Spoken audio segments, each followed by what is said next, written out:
looking at the 12.9 inch Android screen. There is other companies importing these. I imported this one privately because I could not bring myself to pay the 3,000 doll hairs that other companies are after for this particular unit. I purchased this from Alibaba direct, and I can tell you now it's identical in every single way that other companies are importing it. Now, I'm an Australian business myself. I'm a small business. I believe in supporting Australian businesses, but I mean, let's face it, they're buying it from the same people we are.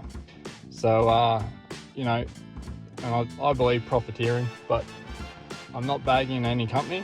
It's just that these units, while they're good, I wouldn't pay the $3,000. If you're a little bit technical, and you can take the trims off, and it's basically a plug and play unit. It's a little bit of help programming it, getting it swapped over to a right-hand drive and a couple other things, but they're worth the money, just not the money that others are charging for them. So we'll power up, and it's very snappy, quick boot times, and yeah, connects to Apple CarPlay and Android wirelessly. It's very, very quick. I've got my Bluetooth turned off at the moment, so it's not gonna connect to it, because this is demonstration showing that how everything works, and it does work pretty much everything factory. Now, I haven't got a launcher on this because I've just left the standard one on there for now. We'll go through how to install a launcher and uninstall it, but in the meantime, this is just a quick rundown. Okay, so we'll start with the aircon, because I think that's the biggest one. All the buttons here, they all work. The only buttons, because this is a 2022 TIL, is the heating and the cooling seats. Can't get them to work, and I don't believe that they will work on when the other companies install them, because we've got the little switches down here. They stay where they are. Now, all the fan works. Every time you touch anything on the tactile buttons, it's going to come up on the digital screen, and that you can control it from there. Now, I've got this set this 8 seconds. You can set it to 20 seconds, 30 seconds, or stay on until you get rid of it. Everything works except for AC max, but yeah, all the different little settings works here. Power on, power off. Okay, there's one thing to keep in mind that you can't reprogram on this particular unit. Every other knob you can reprogram is the temperature settings. Okay, so even though we're adjusting it on the right hand side here on the driver's side, this will actually adjust the passenger side. Same goes for this one. This is actually the driver's side. There's no setting or programming that can get them flipped while with this particular unit anyways. So when you sync it up, you can sync the temperatures together on the front, and it all works factory, and it all displays up here on the screen corresponding to what you got down here. All your recirculation and fresh air works, fan settings works, rear demister, front demister, it all works. Okay, just not your heated seats or your cooled seats, because they're still running off the factory buttons. Okay, next thing is I've got this is actually the volume button that I've set this to. You can change it. You can have the volume over here and keep it the same, but I like it near the driver's seat. Okay, it's just easier than reaching all the way over here. And that's your seek mode. So same with radio, you can seek from there. Okay, I'll turn that down. It's quite snappy. The screen is really quite good, high resolution, very sensitive. I'll get it on a station, and it all integrates perfectly with the volume, with the steering wheel controls. Okay, next channel up and down. You can select different menus. Okay, get rid of that. All the back buttons work, everything. It all integrates well onto the factory controls. the Bluetooth on this and the microphone. This uses the built-in microphone. It is perfect. I've had many conversations. No one complains about the quality, okay? It works really, really well. It doesn't use the factory system, it uses its own system. I'll go on to cameras next. So we've got a little camera button down here, and we're just gonna prompt that to bring up the reverse. Okay, now, because it is using an RCA or a PAL connection, the quality is, well, it's about as good as the factory one. Okay, you can flick through all the different camera settings here. Rear again with the 360. We're going to go forward. It's going to switch over to the forward facing camera still with the bird's eye, and we can flick all that around. You can mute the parking sensors on this, all right, which I like. However, it doesn't integrate with the factory mute button or sensor button. You have to go deep into the settings to turn all that off, but you can just mute it anytime and get rid of the camera at any time. Okay, Bluetooth. That all works perfectly, connects really fast, really well. We're going to go back. Wi-Fi works well. Everything works well, and the settings go deep on this. Okay, so you can turn the Wi-Fi networks on, mobile data, flight mode, display settings, sound, general, and they go deep into the settings. So there's a lot to set up, and it's a lot of playing around. But as you can see, it's super snappy. I had the dual screen, didn't enjoy it, so I've gone to this. We've got all our different apps that are open. I've got a OBD in this, which works really well, which I've got, pulls all the engine data down. So vehicle speed, water temperature, transmission temperature, gauges. You can do 0 to 60, you know, or whatever you want really. So it all works really well. And we've got a little, we'll just start it here.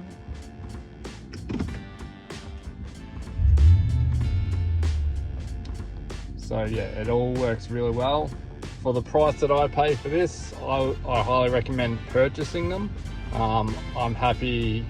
I am currently importing a whole heap of them at a much more discounted price than what other companies are bringing them in for. Because I believe, really, who's going to pay $3,000? They're good, but they're not worth it. They're not worth it. So I think some prices need to be adjusted. So yeah, but very, very good. Now this is your, you can go into all your car info, so it all works. TPMS in my car is currently not working because it needs to be recalibrated, but it does all integrate very well. Okay, so the Apple Wireless Car Connect on this is under T-Link, and I might just have to reconnect the Bluetooth to this, so bear with me.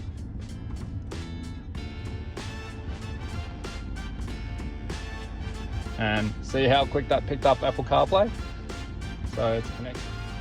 So it all integrates very seamlessly with Apple CarPlay. It's very, very snappy. It's a bit slow because I'm currently recording HD on this.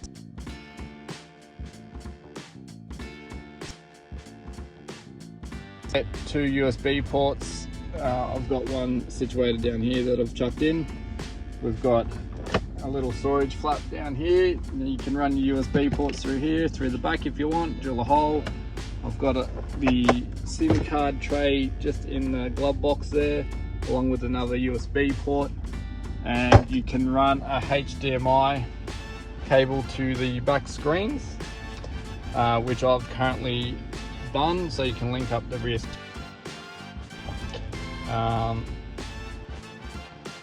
yeah, that's pretty much the rundown. Everything works. Very, very easy and to set up. If you want one, let me know.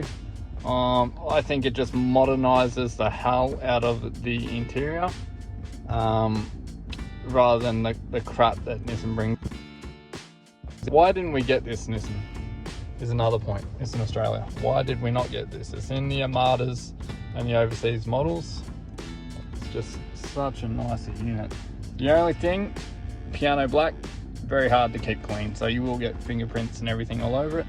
But look, I like this unit. I highly recommend it.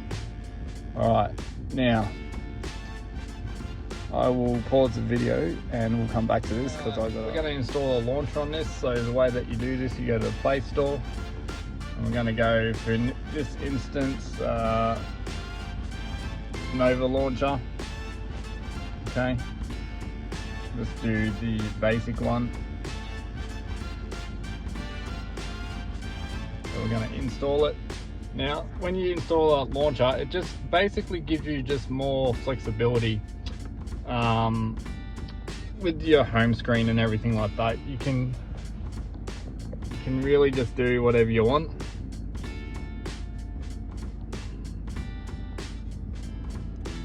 And it gives you a lot of options to play with. So we're just going to set this up basic for now. Same weather. Now it's probably going to need to restart. Okay, so that's the Nova launcher there. Now you can put whatever background you want. It'll come up with that weather information here. Go to our tabs. And you basically, if you want something, you just drop and drag onto the screen. And it's that simple, really. So get back here. Yep, and you can set the screens up however you want. Bang here and say Spotify. Say if you got Spotify, don't want to search for anything.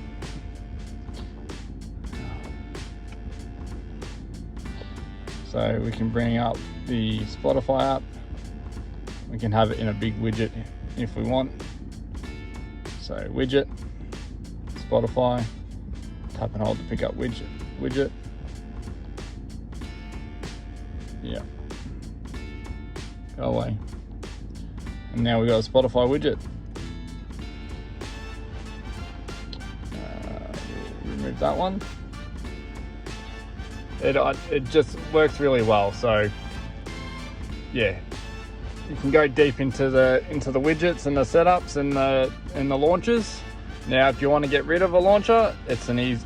This is how you do it. If you're not too sure, you go back in, go to the app that or the launcher app that you used, and you go from Google Play. You just go uninstall, and it will uninstall the launcher, and that is the easiest way to remove a launcher from this system.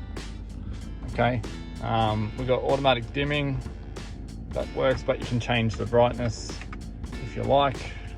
It all works, integrates really well. Okay, and that's it for the 12.9 inch Android screen from Alibaba. I would say don't pay the premium if you're knowledgeable and hands-on. If you're not, well then I guess you're stuck paying the premium for this particular item. Now that's pretty much all I would recommend. Now my next video will be on the digital dash. This particular one I sourced from EC Off-Road. It's from Carabota, or however you say the name. They're a Canadian company. I tried to source them from overseas at a cheaper price, but really just buy it from EC Off-Road. You're not going to get it any cheaper. It's a wonderful dash. I love this dash, especially at night. It changes to this setting. You know, my car's black, so I love looking at this. We've got all our different settings here: voltage, oil pressure, you know, liters per 100 kilometers, TPS. Mine's currently not working, as mentioned before. Date, average fuel consumption. We've got our off-road setting. You can reset the telemetry on this if you're not happy with it by just holding down the B button. and that'll do that. And I love the little animations that come up when you select modes. So we've got our rock mode, our snow mode, sand. Yeah, I love this dash. It's worth the money. Personally, it's worth the money on road. And when you start rolling forward, there's a great little animation. Now, I'm not going to do a installation rundown. I recommend watching Traveling Campers. That bloke there does a good installation rundown. I've got the USB. It does come with a USB that you can upgrade software on here. And I will do a video, however, because these are basically an Android system, you can install APK launchers into this and do custom colors, dashes, everything like that. So we will go into a rundown at a later date, mess around with the set out layouts of these screens and doing customizations of them. It's basically no different to the 12.9 inch, but I just love this. It just modernizes the hell out of the interior. It really does. Brings that look. Alright, well, thanks for watching. My next video is going to be on this dash, possibly an installation, and some Legend X rock sliders on the big girl. Can't wait to get them on.